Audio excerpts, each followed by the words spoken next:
Magandang araw sa inyong lahat. So today, I'm going to make a video tutorial on how to use the Google Classroom. Okay?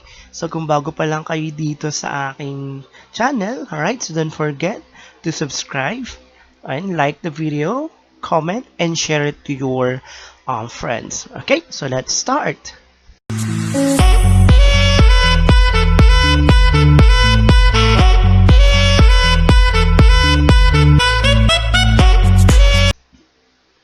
Okay, so unang-una, ang gagawin natin, you need to sign in to your Gmail account. Alright?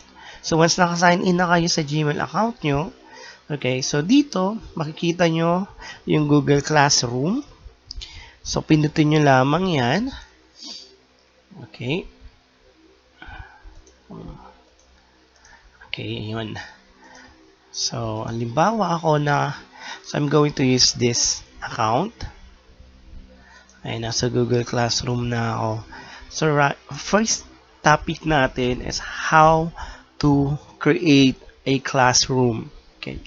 So, all we need to do, right, is just to click on this thick cross icon on the upper right, okay, of your working environment ng Google Classroom natin. See here, you can see there, create or join a class. So, just click on then create. So if you are a teacher and if you are going to use the Google Classroom, so we need to select create. Then just click on this, for the agreement. Ayan. So for the class name, okay, so halimbawa ako sample classroom.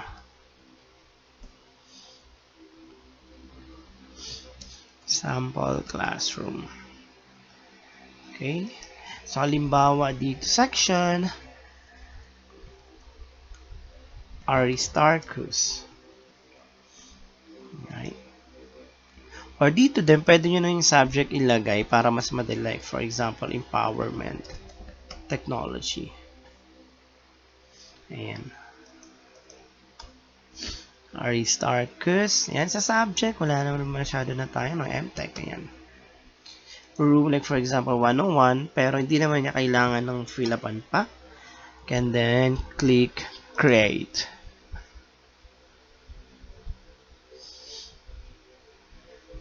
So hintayin po lamang natin okay. So here nakapag-create na po tayo ng ating Google Classroom for empowerment technology. So let's discuss muna kung ano-ano nga ba yung parts dito sa ating Google Classroom. Okay, so as nakikita nyo dito, we have like 4 tabs. Alright, we have the stream, classwork, people, grades. So, isa-isahin po natin i-discuss ito, okay? So, for the stream, dito pwede ka pong mag-post ng inyong announcement. Okay? Or anything like for example, hello class. Ayan. So pwede po siyang i-post, just click post. Okay, para po siyang timeline sa ating Facebook wherein we can create post, okay? Or update something. Yan, kapag gusto nyong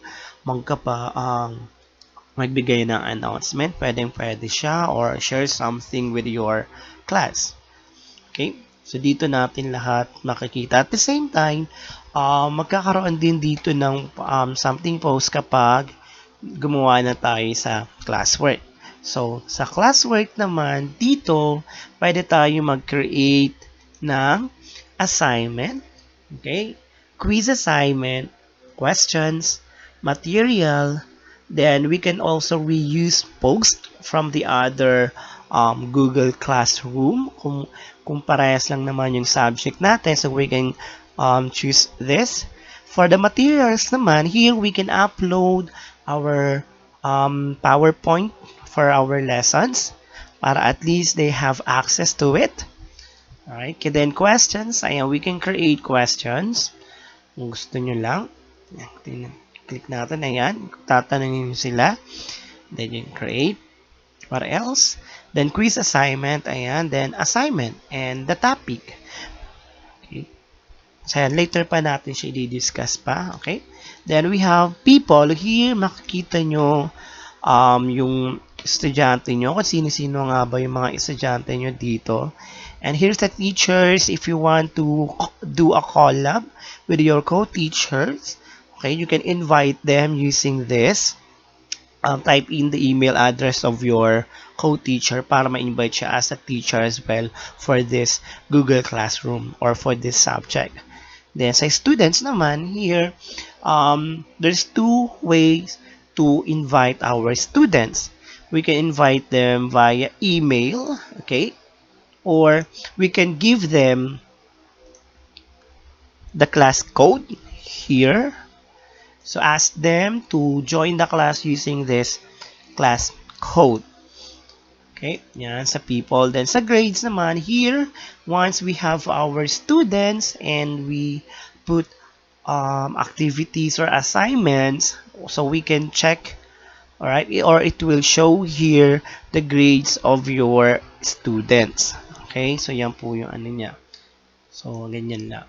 Then, here, if you can see this parang year, so once we click that, so we can have, or sorry, ayan. So, pwede natin palitan yung theme ng ating Google Classroom. So, for example, ito, i-click nyo lang po itong select theme. Alright. Then, here, so you just have to select your own theme. Okay. Ayan. Hanap tayo ng maganda which is related sa ating subject.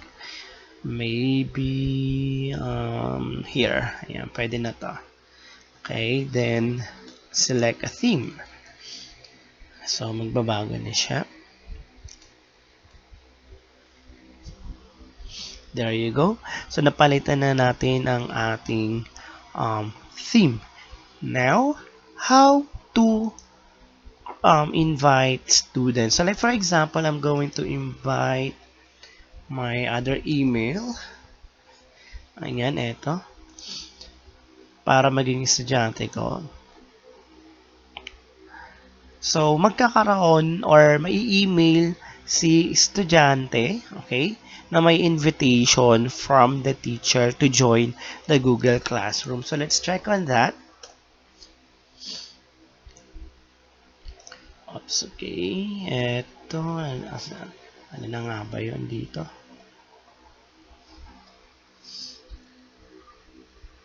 Okay, sign in ako. Try kong sign in. Ayan.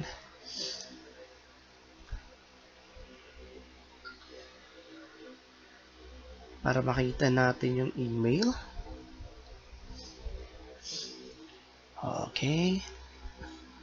So, halimbawa ko ito yung estudyante natin at ini-invite natin here. So, you can see my class invitation. Okay, hello, EdTech Tutorial invited you to the Class Empowerment Technology Star course. So, kailangan lang gawin ng ating estudyante or ng ating learners na na-invite natin is to click Join. Ayan. So, ayan, back to class tayo. Oops. Balik lang ako doon sa dating email ko. Ito. So, ayan. So, naka-join na ako sa Empowerment Technology Star course. Okay, hanapin na nga natin dito. Saan na nga ba siya? Yung bago. Ayan.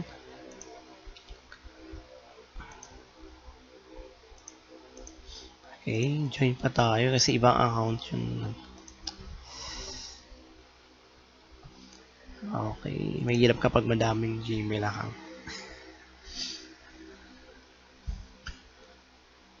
So, ayan.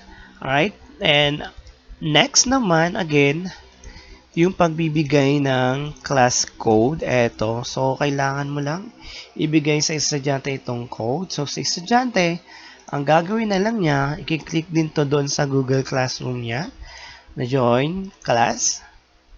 and enter the code. So, let's wait. So, ayan. So, naka-join na si Sir Eric ng MTech sa Google Classroom. So, andito na siya ngayon. Alright. So, tingnan natin. I-check din natin ulit dito. Okay. Refresh natin. So, there you go.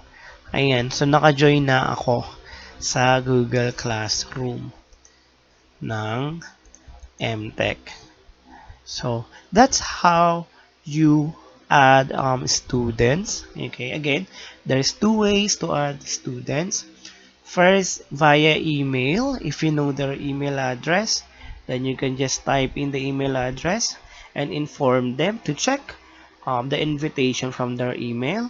The second one is to give this class code to the students and guide them to join the class or give them the instructions how to join the class. Alright, so that's for our part 1 of our Google Classroom tutorial. So I'll see you on the next tutorial. Bye. Thank you.